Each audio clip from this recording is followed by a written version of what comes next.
ఒక new science డ్రామాని తెలుగులో explain చేయబోతున్నాను. డ్రామా మొదట్లో మనకి కోకోబైనేని చూపిస్తారు. ఆమెకి డెలివరీ అవ్వబోతోంది. అంతేకాదు ఆమె ఒక లక్కీ స్టార్కి జన్మనివ్వబోతోంది. లక్కీ స్టార్ మనకి చెప్పబడింది. ఆమె దాన్ని బయటికి రానివ్వకుండా లోపలికి నెట్టేస్తోంది. కానీ అప్పుడే లక్కీ స్టార్ తన మ్యాజికల్ శక్తిని యూజ్ చేసుకుని ఈ దునియాలో జన్మ తీసుకుంటుంది. వెంటనే లక్కీ స్టార్ని తీసుకుని వెళ్ళిపోతూ పుట్టిన బిడ్డ ముందే చనిపోయి పుట్టిందని చెప్తుంది. అక్కడే సహోంగ్ వాన్ షావుతో అంటుంది, కనీసం ఒక్కసారైనా నా డాటర్ని చూసుకోనివ్వమని. దానికి డై అంటుంది, ఈ పాపని చూస్తే నీకు అదృష్టం పోతుందని, నువ్వు మళ్ళీ ఎప్పటికీ ప్రెగ్నెంట్ అవ్వలేవని. అందుకే ముందు ఈ పాపని పంపించెయ్యాలని చెప్పి డై పాపని తీసుకుని వెళ్ళిపోవడం మొదలుపెట్టింది. అమ్మా అమ్మా నన్ను రెస్క్యూ చేయి, ఈ వుమన్ నన్ను చంపాలనుకుంటోందని ఆ చిన్నారి గొంతు సాకోబైనేషాకి కూడా వినిపించింది. వైన్ కూడా ఆలోచించడం మొదలుపెట్టింది, ఈ గొంతు ఎవరిదని. తన సర్వెంట్తో అంది, వెళ్ళి వెంటనే పాపని నా దగ్గరికి తీసుకురమ్మని. సర్వెంట్ అక్కడికి వెళ్తుంది. అప్పుడే ఎంపరర్ కూడా అక్కడికి వచ్చేశారని తెలుస్తుంది. ఆయన అడుగుతారు, ఏం జరిగిందని, రాజకుమారి పుట్టిందా అని. దానికి డై అంటుంది, పిల్లాడు చనిపోయి పుట్టాడని. అప్పుడే కోకోబైనే అంటుంది, ఇంకా బతికే ఉంది, నన్ను నమ్మండని చెప్పి మూర్ఛపోతుంది. అప్పుడే డై పాపని తీసుకుని వెళ్తూ చిల్లరగా అంటుంది, ఫాదర్ నన్ను రెస్క్యూ చేయి, లేదంటే ఈ వుమన్ నన్ను నిజంగా చంపేస్తుందని. పీరియోకి కూడా ఆ గొంతు వినిపిస్తోంది. ఆయన అంటారు, ఇప్పుడు ఎవరు మాట్లాడారు, మీలో సర్వెంట్స్ ఎవరైనా మాట్లాడారా అని. దానికి సర్వెంట్స్ అందరూ అస్సలు లేదని అంటారు. పీరియోకి కూడా అనిపిస్తుంది తనకి ఇల్యూషన్ అయిందేమోనని. కాని అప్పుడే మళ్లీ గొంతు వినిపిస్తుంది. ఆయన దై దగ్గరికి వెళ్లి ఆ పాపని తన చేతుల్లోకి తీసుకుంటారు. లక్కీ స్టార్ అంటుంది, తాను ఈ దునియాలో మొదటి ఫేరీనని, అందరూ నన్ను నమ్మాలనుకుంటున్నారని. ఆ గొంతు విని ఆయన చాలా ఆశ్చర్యపోయి ఆలోచిస్తారు, ఇది నిజంగా ఏదైనా ఫేరీ అయ్యుంటుందా అని. అలా రాయల్ గురు చెప్పింది గుర్తొస్తుంది. ఒక పవిత్రమైన ఫేరీ జన్మిస్తుందని, ఆ చేతుల్లో లోటస్ బర్త్ మార్క్ ఉంటుందని, పుట్టిన వెంటనే వర్షం కురుస్తుందని, కరువు తీరిపోతుందని. లక్కీ స్టార్ పుట్టిన వెంటనే అకస్మాత్తుగా వర్షం మొదలైంది అని చూస్తాం. ఇది చూసిన తర్వాత ఎంపరర్ చాలా సంతోషపడి అంటారు, పిల్ల చనిపోయిందని ఎవరు చెప్పారు. ఈ అమ్మాయి ఒక లక్కీ స్టార్, మన కంట్రీకి గుడ్ లక్ అని. స్టార్ అంటుంది, ఫాదర్ మీరు నన్ను పొగడ్తలు చెప్పడం అయిపోయిందా, అయితే వెళ్ళి నన్ను చంపాలనుకున్న డైని పట్టుకోండని. అందుకే ఎంపరర్ ఆ సర్వెంట్ని చంపే శిక్ష విధిస్తారు. ఇప్పుడు ఎంపరర్కి అన్ని ట్రబుల్స్ అయిపోయాయని అనిపించినప్పుడు లక్కీ స్టార్ చెప్పడం మొదలుపెట్టింది. అంటుంది, నా ఫాదర్ ఎంత హ్యాండ్సమ్గా ఉన్నారో అని. ఆయన అంటారు, నీకొక పేరు కూడా ఉండాలని, నువ్వు నాకు చాలా లక్కీగా ఉన్నావు కాబట్టి నిన్ను లియూ షివాన్ అని పిలుస్తానని. స్టార్ అంటుంది, నా ఫాదర్ చాలా హ్యాండ్సమ్గా ఉన్నారు, వారికి జీవించడానికి కొంచెం మోర్ టైం ఉంటే ఎంత బావుండేదో అని చెప్తూ ఫాదర్ని థర్డ్ ప్రిన్స్ మరియు అతని వైఫ్ ఎలా మోసం చేస్తారో చెప్పడం మొదలుపెడుతుంది. సింహాసనం హస్తగతం చేసుకోబడుతుంది మరియు వారిని జైలులో బంధిస్తారని, వీటన్నిటి వెనక ఎంపరర్ సెకండ్ బ్రదర్ హస్తం ఉంటుందని, ఆయన ఎంపరర్ని చంపి తానే ఎంపరర్ అయిపోతాడని, ఎంపరర్ అయిన తర్వాత తన కంట్రీని తన శత్రువులకు అప్పచెప్తాడని చెప్తుంది. ఎంపరర్ ఈ మాటలన్నీ విని ఆశ్చర్యపోతుండగా లక్కీ స్టార్ నిద్రపోతుంది. ఆయన అంటారు, లియూ, సివాన్ లేవు లేవు, నాకు పూర్తి విషయం చెప్పు, ఎవరెవరు నన్ను మోసం చేశారో అని. అలా ఎంపరర్ చాలాసేపు సివాన్ లేవడానికి వేచి ఉంటారు. ఎంపరర్ అంటారు, లేవు సివాన్, నాకు హెల్ప్ చేయి, నువ్వు నాకు హెల్ప్ చేస్తే నీకోసం ఒక గోల్డెన్ క్రేడిల్ తెస్తానని. అప్పుడే ఇనస్ వస్తారు. ఎంపరర్కి చెప్తారు, థర్డ్ ప్రిన్స్ గుర్రం పైనుండి పడిపోయారని, అతని కాళ్లకి దెబ్బ తగిలిందని. అందుకే ఎంపరర్ వెళ్లడం మొదలుపెట్టినప్పుడు శివాన్ లేచింది. శివన్ చెప్తుంది, థర్డ్ ప్రిన్స్ దగ్గర ప్రైమ్ మినిస్టర్ వచ్చిన తర్వాత ఎంపరర్ని జైలులో బంధిస్తారని, ఆయనకి ఆకలికి వేస్తారని. చాలా రోజులు ఆకలితో ఉన్నందువల్ల తన ఫాదర్ చనిపోయిన ర్యాట్స్ని కూడా తినడం మొదలుపెట్టారని. ఫ్లాష్ బ్యాక్లో చూపిస్తారు, పాస్ట్ లైఫ్లో ఎంపరర్ చనిపోయిన ర్యాట్స్ తింటున్నారు. ప్రెజెంట్లో ఎంపరర్కి ఇది ఆలోచించగానే వాంతి వచ్చినట్లు అనిపిస్తుంది. అప్పుడు కమైషా వస్తుంది. పేరీ, మీరు ఠీకున్నారా అని అడిగి, నా మామ్ చాలా బ్యూటిఫుల్గా ఉంటారు మరియు అందరిలో బెస్ట్ అని అంటుంది. ఫాదర్కి 8 సార్లు రీబర్త్ అయింది, ప్రతిసారి నా మామ్తో పెళ్లి చేసుకున్నారు, 3,000 మంది అమ్మాయిల కన్నా ఎక్కువగా నా మామ్ నా ఫాదర్కి నచ్చుతారని చెప్తుంది. బేరీ మోకాళ్లపై కూర్చుని కాకంషాతో అంటాడు, నా గుండె చాలా నొప్పిగా ఉందని. అప్పుడు ఇనస్ చెప్తారు, ప్రిన్స్ని కలవడానికి వెళ్లకూడదని. ఎంపరర్ అంటారు, అతని కాలే విరిగింది, చనిపోలేదని. ఆలోచిస్తుంది, ఈ ప్యాలెస్లో ఎవరు తనని కేర్ చేస్తారో తన దగ్గరే ఉంటానని. అందుకే ఎంపరర్ కోకోబైనేషాకి నోవన్ లేడీ పొజిషన్ ఇస్తారు. కోకోబైనేనుకి ఇది తెలిసినప్పుడు చాలా కోపం వస్తుంది. అంటుంది, ఎంపరర్ కాంకబైనేషాని నా సమానంగా ఎలా తీసుకొస్తారని. ఎంపరర్ ఆ పాపకి శివాన్ అని పేరెలా పెట్టగలరని. ఎంపరర్ నిజంగా పిచ్చివారు అని చెప్తూ ఎంపరర్ ఈ కొన్ని రోజులుగా కోకంషా దగ్గర ఉన్నారని చెప్తుంది. థర్డ్ ప్రిన్స్ కాలు విరిగినా కూడా ఎంపరర్ అతన్ని కలవడానికి వెళ్ళలేదని. మర్నాడు లియు అంటుంది, నేనే వెళ్లి చూడాలి, ఆ తల్లి కూతుళ్ళు ఎంపరర్కి ఏ మంత్రం వేశారో అని. ఎంపరర్ని చూపిస్తారు, శివంగుతో ఆడుతూ ఉంటారు. అప్పుడే ఇనస్ వచ్చి చెప్తారు, లియు మరియు ప్రిన్సెస్ సిక్ మిమ్మల్ని కలవడానికి వచ్చారని. కోకోబైనే లియు అంటుంది, నేను విన్నాను షౌకి నో లేడీగా చేశారని. ఎంపరర్ అంటారు, మీరిక్కడికి ఎందుకు వచ్చారని. అప్పుడు కోమలియు అంటుంది, నేను విన్నాను ఫాదర్ సిస్టర్ షౌ ఒక అమ్మాయిని కన్నారని చెప్పి. ఫాదర్, మీరు చాలా రోజులుగా నన్ను మరియు మామ్ని కలవడానికి రాలేదు, మీకు నా గుర్తు రాలేదా అని అడుగుతుంది. ఆయన అంటారు, అలాంటిది కాదని. అప్పుడే శివన్ నవ్వుతూ అంటుంది. శివన్ చెప్తుంది, ఫైనల్లీ ఈ స్టోరీలోని అందరిలో అత్యంత దుష్టురాలైన తల్లి కూతుళ్ళు ఇక్కడికి వచ్చారని.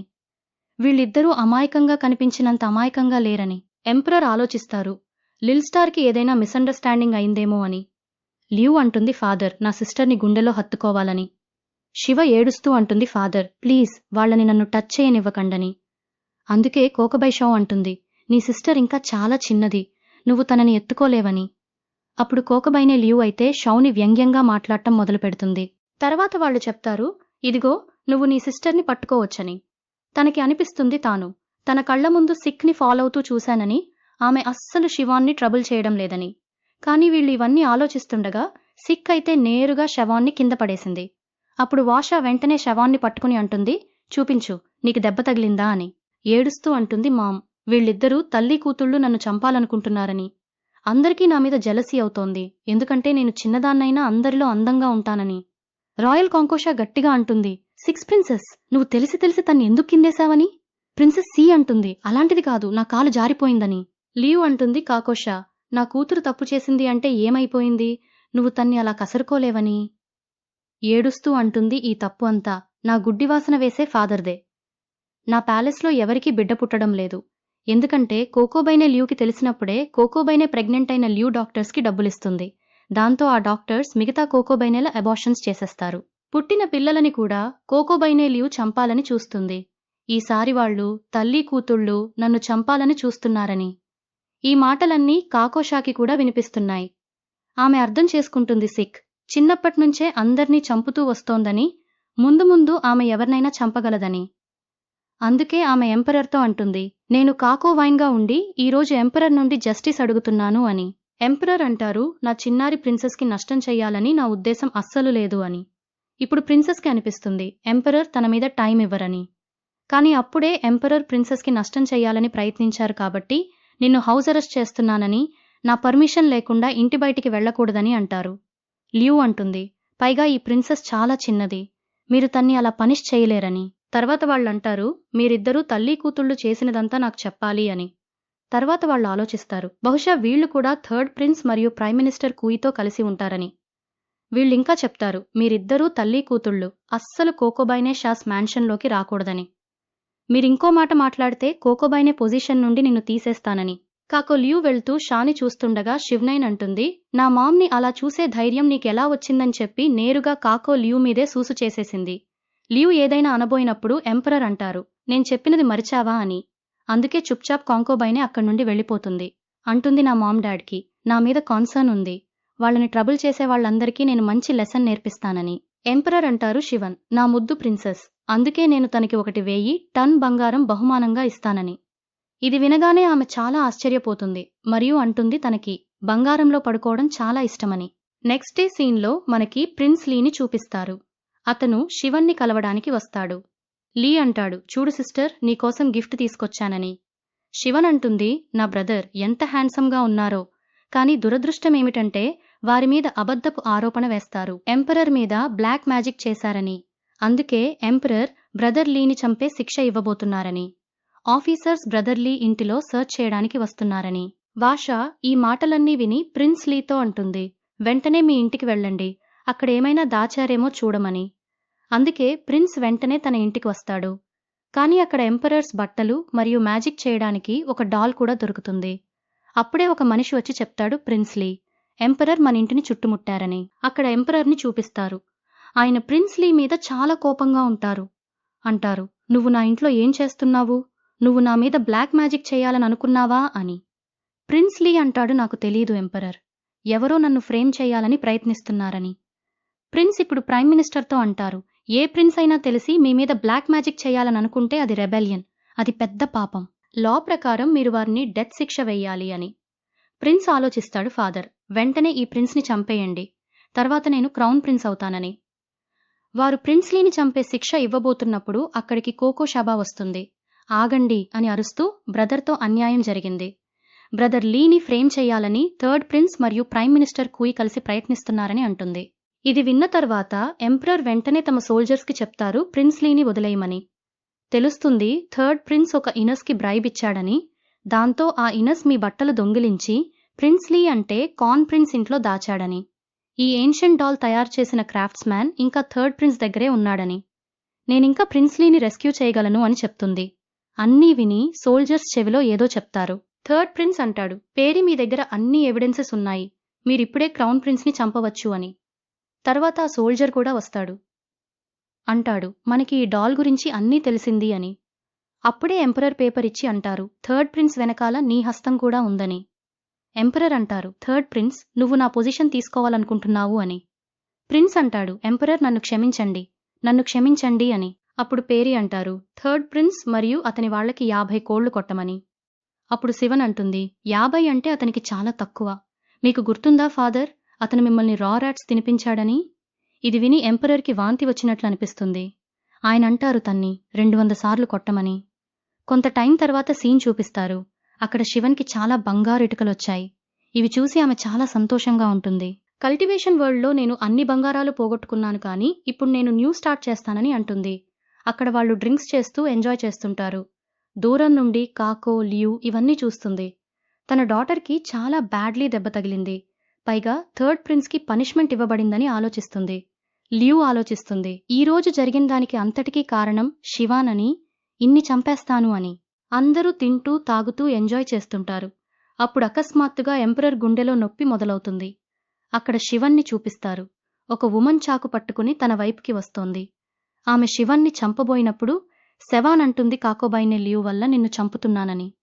అప్పుడు శివన్ గట్టిగా అరుస్తూ అంటుంది, డాడ్ నన్ను రెస్క్యూ చేయండి, ఈ ఉమన్ నన్ను చంపబోతోందని. కోకో బైషాకి ఆ గొంతు వినిపిస్తుంది. తను వెంటనే వెళ్తుంది. స్వేవ్ శివాన్ని చంపబోయినప్పుడు ఎంపరర్ శివాన్ని రెస్క్యూ చేస్తూ అంటారు, సుమెలన్ నన్ను చాలా భయపెట్టావు, నా ప్రాణమే పోయినట్లు అనిపించిందని. అప్పుడు కోకో బైనేషా సేవన్తో అడుగుతుంది, నీకు ప్రిన్సెస్ని హత్య చేయడానికి ఎవరు పంపించారని. సేవాన్ అంటుంది, కోకో బైనేషౌత్ నువ్వు నన్ను మరిచావా అని. వాన్ చెప్తుంది, పిన్ దొంగతనం అయిందని, దొంగిలించింది ఈ ఉమన్ అని. అంటుంది, పిన్ దొంగిలించావని, నన్ను జైలులో బందచేశావని. షా అంటుంది, వెళ్ళు, నీకొక ఛాన్స్ ఇస్తున్నాను, ఇక్కడి నుండి వెళ్ళిపోమని. దానికి సెవైన్ అంటుంది, ఈ ఉమన్ డిసీవర్, నన్ను ఫ్రేమ్ చేయాలని ప్రయత్నిస్తున్నారని అంటుంది. నా మామ్ చాలా మంచి మనిషి, కానీ దురదృష్టం ఏమిటంటే ఈ ఉమన్ని ఎవరో యూస్ చేస్తున్నారు. ఇవన్నీ చేయించింది కాకోలియు తప్ప మరెవరూ కాదని. నన్ను జెలస్గా చూస్తోంది, ఎందుకంటే నాకింత బంగారం వెండొచ్చాయని. షా ఆలోచిస్తుంది, బిలేకి ఇది కోకోబైనే లియూ చేసిందని ఎలా చెప్పాలో, నా దగ్గర ఎవిడెన్సెస్ లేవు కదా అని. అంటుంది, నాక్కూడా జీవితంలో పశ్చాత్తాపమవుతుంది నిన్ను చంపలేదు అని. అప్పుడు కోకబై షౌ అంటుంది, నువ్వొక రాయల్ చైల్డ్ని చంపాలని ప్రయత్నించావు, ఇది పెద్ద పాపం. దీనివల్ల నీ తర్వాతొచ్చే 9 తరాల వారిని చంపేస్తారు. అందుకే నీకొక లాస్ట్ ఛాన్స్ ఇస్తున్నాను, నా డాటర్ని చంపడానికి ఎవరు పంపించారో చెప్పమని. తాను కోకోబైనే లియూ పేరు చెప్పలేనని ఆలోచిస్తుంది. అందుకే కోకోబైనే షా ఆమె నిజం చెప్పే వరకు గిలిగింతలు పెట్టమని చెప్తుంది. సవాన్కి చాలా గిలిగింతలు పెడతారు. ఫైనల్లీ తాను నిజం చెప్తుంది, ఇది అన్నీ కొంకుబా లియూ చెయ్యమని చెప్పింది, అలా చెయ్యకుంటే నా మామ్ డాడ్ని చంపేస్తుందని. షౌ అంటుంది, పేరీ నాకర్థం కాలేదు కొంగోబ్ను, నా మీద ఎందుకంత కోపంగా ఉందో, నా డాటర్ని మళ్లీ మళ్లీ చంపాలని చూస్తోందని. శివన్ అంటుంది, చూడు నా మామ్ని ఆ విచ్చి ఏడిపించింది, ఒక్కసారి బయటపడితే నేనెప్పుడూ మిమ్మల్ని రక్షిస్తానని. ఇదంతా ఫాదర్ తప్పే, అందుకే ఆయన ఇన్ని అమ్మాయిల్ని పెళ్లి చేసుకున్నారని అంటుంది. ఇప్పుడు ఎంపరర్ కోపంగా తన డాటర్ని ఎత్తుకుని కోకోబైనే లియూ దగ్గరికి వెళ్తారు. లియూ అనుకుంటుంది, ఫైనల్లీ ఎంపరర్ నా దగ్గరికి వస్తున్నారని. కానీ అప్పుడే ఇనస్ చెప్తారు, నీ వ్యతిరేకంగా ఎవిడెన్స్ దొరికింది, నువ్వు చిన్నారి ప్రిన్సెస్ అంటే శివాన్ని చంపాలని ప్రయత్నిస్తున్నావని. కోబైనే లియూ అంటుంది, పేరీ నన్ను క్షమించండి, నా మీద అబద్ధపు ఆరోపణ వేశారు, నేనలా చెయ్యలేను అని. ఈ కోశ నా మీద జెలస్గా ఉందని, నా మీద అబద్ధపు ఆరోపణ వేస్తోందని. అంటుంది. ఇది నమ్మకపోతే తన క్యాబినెట్లో ఎవిడెన్స్ దాచారు. తాను కోకోబైనే పిల్లలని ఎలా పాడు చేయించేదో అని. ఎంపరర్ మాటలు విని సోల్జర్స్ చెవిలో ఏదో చెప్తారు. కోకోబైనే ల్యూ గదిలో సర్చ్ చేయమని అంటారు. ఆ డాక్టర్ని కూడా అక్కడికి తెప్పించారు. పైగా ఆ మెడిసిన్స్ కూడా తీసుకొచ్చారు. దాంతో కోకోబైనేకి మళ్ళీ ఎప్పటికీ ప్రెగ్నెంట్ కాకుండా ఉండేలా మెడిసిన్ ఇచ్చారని తెలుస్తుంది. రాయల్ డాక్టర్ అంటాడు, కోకోబైనే, ల్యూ నన్ను బ్రహ్మాండంగా నమ్మించి ఇవన్నీ చేయించిందని. కోవైన్ ల్యూ అంటుంది, నన్ను వదిలేయండి, వదిలేయండి, నా తప్పు కాదని. ఎంపరర్ ఆమెని గోల్డ్ ప్యాలెస్లో ఉండే శిక్ష ఇచ్చారు. ఆ రాయల్ డాక్టర్కి కూడా చంపే శిక్ష ఇవ్వబడుతుంది. శివన్ అంటుంది ఫాదర్ పిచ్చివారు, అతన్ని అస్సలు చంపకండి. తప్పు చేశాడు, కానీ తర్వాత సైకోబైనేని క్యూర్ కూడా చేసేవాడు. అతను మన కంట్రీకి చాలా ఇంపార్టెంట్. ముందు ముందు అతను మనకి చాలా హెల్ప్ చేస్తాడని. డాక్టర్ పనిష్మెంట్ విషయంలో అంటే అతనికి డివైన్ పనిష్మెంట్ వస్తుందని. మీరు డాక్టర్ని చంపేస్తే థర్డ్ ప్రిన్స్కి ఆపర్చునిటీ వస్తుంది. ఆయన మిమ్మల్ని ఇన్సల్ట్ చేస్తాడని. డాక్టర్కి డెత్ శిక్ష వేయబోతున్నప్పుడు ఎంపరర్ వెంటనే వెళ్లి అతన్ని రెస్క్యూ చేయాలని ప్రయత్నిస్తారు. కానీ అప్పుడే థండర్ స్ట్రైక్ వస్తుంది. దాంతో డాక్టర్కి కూడా తన తప్పు అర్థమవుతుంది. ఎంపరర్ని క్షమించమని వేడుకుంటాడు. ప్లీజ్ ఎంపరర్ నన్ను క్షమించండి అని. నిజంగా తాను చావడానికి అర్హుడు కాదని. కొంకో బైనే షాతో అంటారు, ప్రిన్సెస్ని తీసుకుని వెళ్ళు, తన్ని పడుకోబెట్టమని. షా కూడా ఆలోచిస్తుంది, ఎంపరర్ స్టాక్ని ఎందుకు రెస్క్యూ చేయాలని చూశారు అని. తనకి కూడా శివాన్ గొంతు వినిపిస్తుందా అని. కాని ఇది ఎలా పాజిబుల్ అని ఆలోచిస్తుంది. తర్వాత సీన్లో ఎంపరర్ని చూపిస్తారు. ఆయన డాక్టర్తో అంటారు, నేను నిన్ను బతికి వెళ్ళనిస్తాను, కానీ నువ్వు నా కోసం పనిచేయాలని. డాక్టర్ కూడా ఒప్పుకుంటాడు. 1 మంత్ టైం తీసుకుంటాడు, నీకు ఎపిడెమిక్కి ట్రీట్మెంట్ కనుగొనాలని. డాక్టర్ అంటాడు కానీ ఎంపరర్ ఇంకా ఎపిడెమిక్ ఏదీ వ్యాపించలేదని. ఎంపరర్ అతన్ని కొడుతూ అంటారు, నేను చెప్పింది అదే చెయ్యమని. అంటుంది, నాకు ఇది చేయడం కష్టమని. ఎంపరర్ అంటారు, అయితే నీకు డెత్ శిక్ష ఇస్తానని. అందుకే డాక్టర్ అంటాడు, 1 మంత్లో మెడిసిన్ తయారు చేస్తానని ఓత్ తీసుకుంటానని. అక్కడ కంకైషా ఆలోచిస్తుంది, ఎంపరర్కి నిజంగా శివాన్ గొంతు వినిపిస్తుందా అని. ఏమైనా సరే ఈ జీవితంలో శివాన్ మరియు ఎంపరర్ ప్రాణాలు రెస్క్యూ చేయాలని. ఆమె కళ్ళు తెరుచుకుని చెప్తుంది, తన గ్రాండ్ ఫాదర్ ఎలా జీవితమంతా లాయల్గా ఉన్నారో, తన్ని ఎలా ఫ్రేమ్ చేశారో, పైగా చంపేశారో, తన మీద అబద్ధపు ఆరోపణ కూడా వేశారు. ఆయన లోభంతో అన్ని సోల్జర్స్ని చంపేశారని. ఇది విన్న ఆమె ఆశ్చర్యపోతుంది. మ్యూజిక్ వినిపిస్తుంది. అంటుంది, ఏదైనా సరే నా ఫ్యామిలీని రెస్క్యూ చేయాలని. సీన్లో కాకోబాయ్షా ఫాదర్ మీద అలిగేషన్ వేశారు. తాను చాలామంది సోల్జర్స్ని చంపేశారని, పైగా పైసల్లో ఫ్రాడ్ చేస్తున్నారని. షా ఫాదర్ తన కోర్ట్ డ్రెస్ తీసేస్తూ అంటారు, నేను పైసల్లో ఫ్రాడ్ ఎలా చేస్తాను, నా దగ్గర వేసుకోవడానికి బట్టలు కూడా లేవని. ప్రైమ్ మినిస్టర్ కూయి అంటాడు, నువ్వలాంటి బట్టలు వేసుకుని ఎంపరర్ దృష్టిని చూరగొనలేవని. షా ఫాదర్ తన్ని కొడుతూ అంటారు, నన్ను అవమానపరిచే ధైర్యం నీకెలా వచ్చిందని.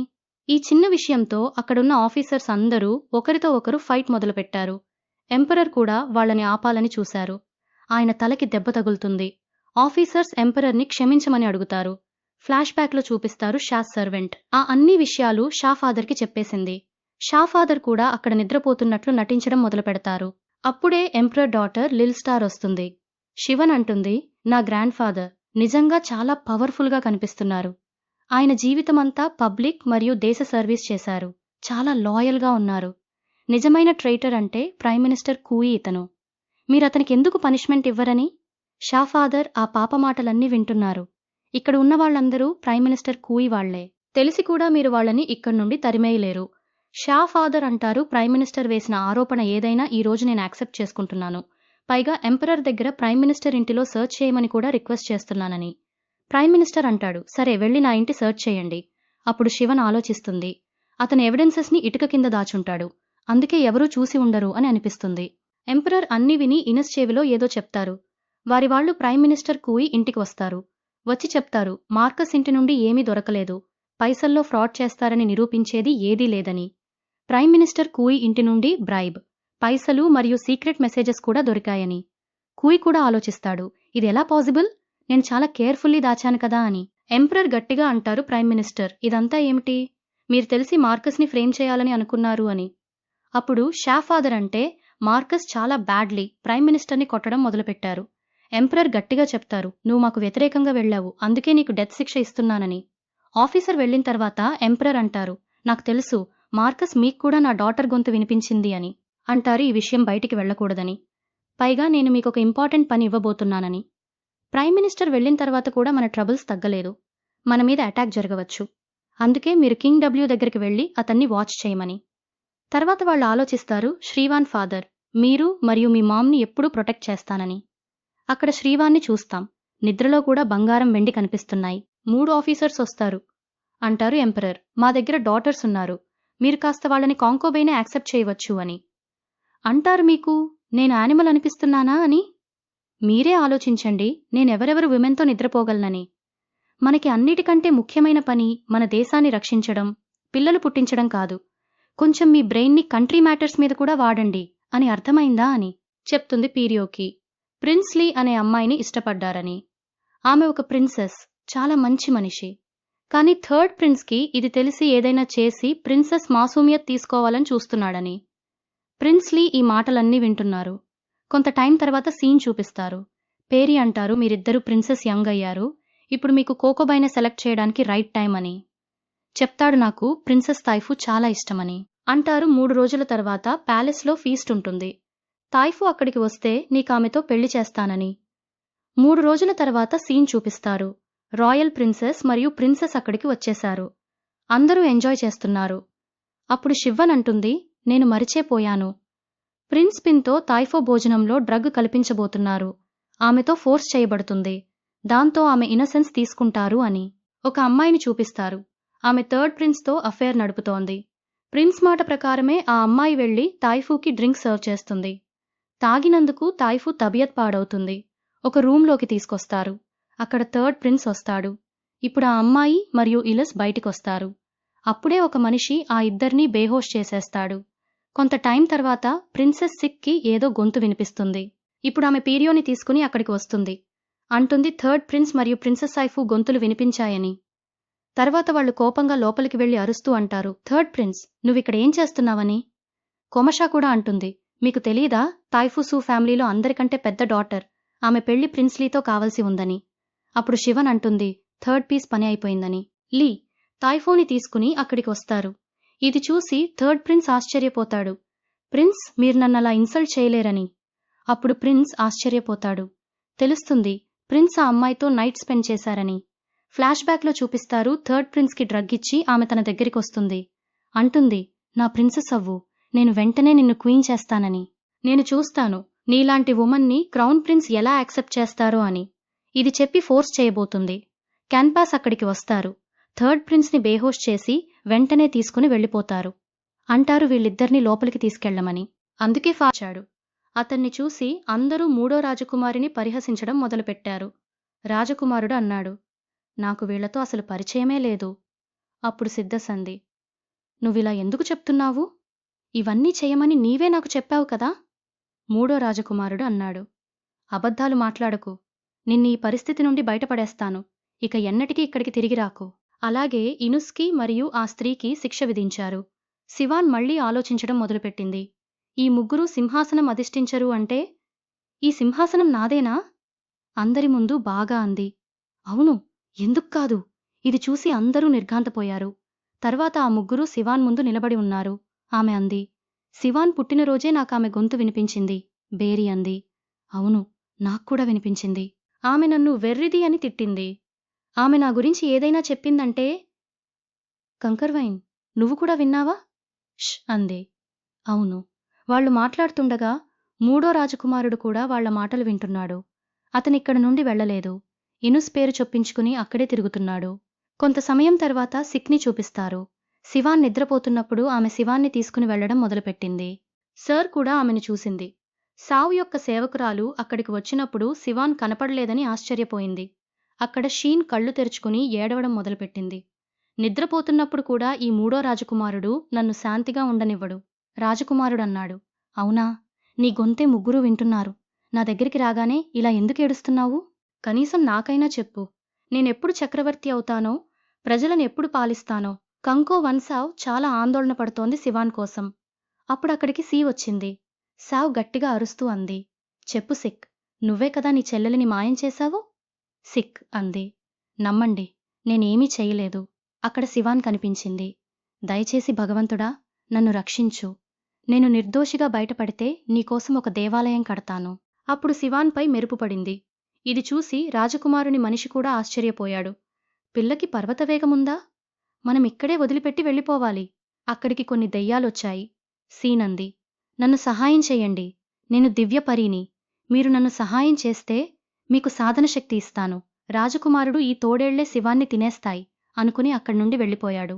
కోకోభాయ్ షావ్ చాలా ఆందోళనలో ఉన్నారు. ఎందుకంటే శివానాచుకి ఇంకా తెలియలేదు.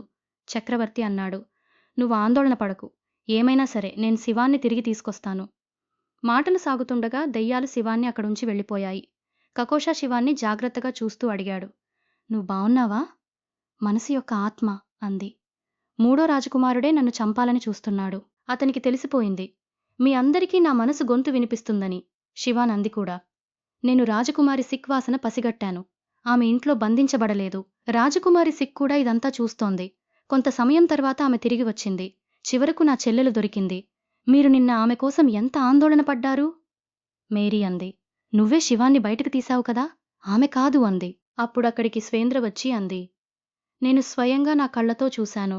సిక్ శివాన్ని తీసుకుని బయటికి వెళ్ళింది. సిక్ అంది, తండ్రి, ఈమె అబద్ధం చెప్తోంది. తండ్రి అన్నాడు, నువ్వివన్నీ ఎక్కడ నేర్చుకున్నావు? నువ్వు చాలా తప్పులు చేశావు. నిన్నిలా వదిలిపెట్టలేను. కాబట్టి నిన్ను రాజకుమారి పదవి నుండి తొలగిస్తున్నాను. సామాన్యురాలిలా జీవించు. ఆమెనక్కడ్నుండి తీసుకెళ్లారు. అప్పుడు ఇన్స్ వచ్చి చెప్పాడు, ప్రధానమంత్రి కాలంలో కోకోబైన్ లియూకోల్డ్ మహల్లో గర్భవతి అయిందని. ఇది విన్న తర్వాత, ఇది ఎలా సాధ్యం? తండ్రికి 9 మంది పిల్లలే ఉన్నారు. ఆమె ఎలా గర్భవతి అవుతుంది? కోకోబైన్ లియుని కలవడానికి వెళ్లారు. డాక్టర్ చెప్పింది, ఆమె 2 నెలల గర్భవతి అని. 2 నెలల క్రితం తనతో ఎప్పుడు రాత్రి గడిపావని అడిగాడు. లియు అంది, చక్రవర్తి, మీరా సమయంలో మత్తులో ఉన్నారు. మీరు నన్ను స్వీకరించరా? నేను నిన్ను కోల్డ్ మహల్ నుండి బయటికి తీసుకొస్తాను అన్నాడు. బయటికి వచ్చి ఇనూతో అన్నాడు, కోక్మా లియుపై నజరుంచండి. ఆమె ఏ అబ్బాయినైనా కలుస్తోందా? తర్వాత శిఖా వచ్చి చెప్పింది, ప్రధానమంత్రిని హత్య చేశారని. కుకుమారి లియు అంది, ఆందోళన పడకు కుమారా. త్వరలో సిటీ నుండి పారిపోయి ఇక్కడికి వస్తారు. త్వరలో చక్రవర్తి అవుతారు. మన కుటుంబం మళ్లీ బాగవుతుంది. చక్రవర్తి తిరిగి వచ్చి షర్తో అన్నాడు, శివాన్ పుట్టిన తర్వాత నేనెవర్నీ తాకలేదు. శివాన్ అంది, మీరు కొనసాగించండి. నేను నిద్రపోతున్నాను. చక్రవర్తి అన్నాడు, శివాన్ని ఇక్కడి నుండి తీసుకెళ్ళండి. ఆమెకు నిద్ర వస్తోంది. పడుకోబెట్టండి. ప్రమాణం చేసి చెప్తున్నాను. నీ తప్ప నేను మరే తప్పూ చేయలేదు. నన్ను క్షమించు. షాహ్ అతన్ని క్షమించి ముద్దు పెట్టుకుంది. షావ్ ఒకచోట నిలబడి ఉన్న సన్నివేశం. అక్కడికి లీవ్ వచ్చి షావుని అవమానిస్తూ అంది, నిన్న రాత్రి ఆయన నీతో ఉన్నారని విన్నాను. కొంత సమయం తర్వాత రాత్రి సన్నివేశంలో చక్రవర్తి షావ్ దగ్గర ఉన్నారు. అప్పుడు సేవన్ వచ్చి చెప్పింది, లీవ్కి గాయమైంది. మీకు పిలుస్తున్నారు. లీవ్కి గాయమైతే డాక్టర్ దగ్గరికి వెళ్ళనివ్వండి. ఆమె నన్నెందుకు పిలుస్తోంది? వెళ్ళి చెప్పండి, నేను రాను. ఇది తెలిసిన లీ చాలా కోపంగా వెళ్ళింది. అప్పుడు జనరల్ లీఫెంగ్ వచ్చి అన్నాడు, నా తర్వాత ఈ కోల్డ్ పేలెస్లోకి రావడానికి మరెవరికీ ధైర్యం ఉండదు. కోఫా లీ జనరల్తో రాత్రి గడిపింది. ఇది లిస్టాకి తెలిసింది. లియూకి అబార్షన్ అయింది. పొట్టలో చాలా నొప్పి మొదలైంది. సైవిన్కి ఇది తెలిసి వెంటనే చక్రవర్తికి చెప్పింది. వాళ్ళు ముగ్గురూ అక్కడికి వెళ్లారు. కంకోవన్ లీ డాక్టర్కి సైగ చేసింది. కకోబైన్ లియో అబార్షన్ ఈ పొడి వల్ల జరిగింది. లీవ్ అంది, ఈ మొక్క తెచ్చింది కోకోషవ్ తప్ప మరెవరూ కాదు. ఆమె నాపై అసూయపడింది. ఎందుకంటే నేను మీ బిడ్డను కనాలి కాబట్టి. లీవ్పై అరుస్తూ చక్రవర్తి అన్నాడు, సావ్, ఇవేమీ చెయ్యలేదు. నీ బిడ్డ ముందే గర్భంలో చనిపోయింది. డాక్టర్కి కూడా లంచమిచ్చావు. అబద్ధపు ఆరోపణ చేయడానికి. నీ పొట్టలో ఉన్న బిడ్డ నిజంగా నాది? అన్నాడు. ఆ రోజు రాజోద్యానవనంలో నేను ఒంటరిగా స్పృహ కోల్పోయాను. నా దగ్గర ఎవరూ లేరు. జనరల్ ఫెంగ్లీ నీతో ఉన్నారని నాకు తెలుసు. జనరల్ ఫెంగ్లీని కూడా అక్కడికి తీసుకొచ్చి కకోవైన్ లియు నిజం అందరి ముందు బయటపడింది. చక్రవర్తి జనరల్ ఫెంగ్లీకి మరణదండన విధించాడు. కకోవైన్ లియోను శాశ్వతంగా గోల్డ్ మహల్లో బంధించాలని ఆదేశించాడు. అయినా మీరు నన్ను స్వీకరించకపోతే నా ప్రాణం తీసుకుంటాను అని చెప్పి ఆమె ప్రాణం వదిలింది. చక్రవర్తికి ఇది ఏమాత్రం పట్టించుకోలేదు. బయటికి వచ్చారు. బయట రాజకుమారి సిక్కంది, దయచేసి తండ్రి, నా అమ్మను క్షమించండి. నీ అమ్మ ఇప్పటికే ఆత్మహత్య చేసుకుంది. నువ్వు వెళ్ళి ఆమెను కలవచ్చు. రాజకుమారి సిక్ తన అమ్మను కలిసిన తర్వాత చాలా దుఃఖపడింది. చాలా సమయం గడిచింది. చక్రవర్తి ఒక్కొక్కరిగా అన్ని తిరుగుబాటు అధికారులను బయటికి పంపించేశాడు. అక్కడ రాణిమాతను చూపిస్తారు. ఆమె చివరకు దేవాలయం నుండి ఇంటికి తిరిగి వచ్చింది. ఆమె కకోబాషాకు శిక్ష విధించింది. ఇంటి బయట మోకాళ్లపై నిలబడమని. 2 గంటలైపోయాయి, కానీ ఏ సాకు బయటికి రాలేదు. ఈ విషయమంతా శివాన్ చక్రవర్తికి చెప్పి అంది. మీరు ఎవరి ముందు మోకాళ్లు వేయాల్సిన అవసరం లేదు. రాణిమాత సమయంలో ఒకాయన ఆపడానికి ప్రయత్నించాడు. చక్రవర్తి అతన్ని తన్ని పడేశారు. రాణిమాత బయటికి వచ్చి నటిస్తూ అనారోగ్యంగా ఉన్నట్లు నాటకమాడింది. చక్రవర్తి శావ్ పాదాలకు మందు రాస్తూ అన్నాడు, నన్ను క్షమించు, రావడానికి ఆలస్యమైంది. అప్పుడు శివానంది, నాకు గుర్తుంది. నాన్నకు అమ్మకి అమ్మిన కేకులు చాలా ఇష్టం. కాబట్టి నాన్న, మీరు వాళ్లకోసం కేకు తీసుకొస్తే అమ్మ చాలా సంతోషపడుతుంది. ఆ సన్నివేశంలో చక్రవర్తి శివాన్తో కేకు తీసుకోవడానికి వెళ్లారు. అప్పుడు ఒక వుమన్ పరిగెత్తుకుంటూ ఎంపరర్ దగ్గరికి వస్తుంది. అంటుంది, ప్లీజ్ నా ప్రాణం రెస్క్యూ చేయండి, వాళ్ళు నన్ను చంపాలనుకుంటున్నారని. తెలుస్తుంది ఆమె ఒక చిన్న ఆఫీసర్ భార్య. ఆ ఆఫీసర్ ఆమెని యాక్సెప్ట్ చేసుకోవడం ఇష్టం లేదు. అందుకే అందరి ముందు ఆమెని చంపాలనుకున్నాడని. అప్పుడు సుమన్ అంటుంది, ఫాదర్ ఆమెని రెస్క్యూ చేయండి, ఆ వుమన్ మనకి చాలా పనికొస్తుంది అని. అంటుంది, మీరు నన్ను నమ్మకపోతే నేను నా ప్రాణం ఇచ్చేస్తానని. కాని అప్పుడే ఎంపరర్ ఆమెని చావు నుండి రెస్క్యూ చేస్తారు. అంటారు, నేను నీకు జస్టిస్ ఇప్పిస్తానని. ఆ మనిషికి పనిష్మెంట్ ఇచ్చి అతని సంపదంతా జప్తు చేస్తారు. అంటుంది, థ్యాంక్స్ ఎంపరర్, నాకు హెల్ప్ చేసినందుకు. నేను ముందు ఫార్మింగ్లో మీకు హెల్ప్ చేయగలనని. ఇప్పుడు పేరీ ఇక్కడి నుండి వెళ్లిపోవడానికి మొదలుపెట్టినప్పుడు శివన్ చెప్తుంది, క్వీన్ మదర్కి ఒక మనిషితో అఫైర్ నడుస్తోందని. క్వీన్ మదర్ వల్ల అతను తన అనవసర పనుల కోసం పైసల్లో ఫ్రాడ్ చేస్తున్నాడని. జరిగేదేమిటంటే ఎంపరర్ ఇనస్కి చెప్పి వాళ్ల మొత్తం ఫ్యామిలీని పట్టుకుని అతన్ని చంపే శిక్ష ఇవ్వబోతున్నారు. అప్పుడే క్వీన్ మదర్ వస్తుంది. అంటుంది, ఆగు, నీకిది చేయాల్సిన అవసరం లేదని. కాని ఎంపరర్ ఆమె మాట అస్సలు వినరు. అందరి ముందు ఆ మనిషిని చంపేస్తారు. క్వీన్ మదర్ తన ప్లానింగ్ ఫెయిల్ అవుతోందని చూసి చాలా వరీ అవుతుంది. సీన్ కట్ అవుతుంది. మనకి థర్డ్ ప్రిన్స్ మరియు ఎంపరర్ సెకండ్ బ్రదర్ని చూపిస్తారు. వారిప్పుడు కలిసిపోయారు. వాళ్ళు ఎంపరర్ని చంపాలని ప్లానింగ్ చేస్తున్నారు. వాళ్ళు మాట్లాడుకుంటారు, సిటీలో ఎపిడెమిక్ స్ప్రెడ్ చేస్తాం, డాక్టర్ని కూడా చంపేస్తాం అని. బేనికి ఇవన్నీ తెలిసినప్పుడు చాలా వరీ అవుతారు. అప్పుడే గురు వస్తారు. చెప్తారు, నాకు భయంగా ఉంది, ఈ రాత్రి మీ హత్య చేయించాలని ప్రయత్నం జరుగుతుందని.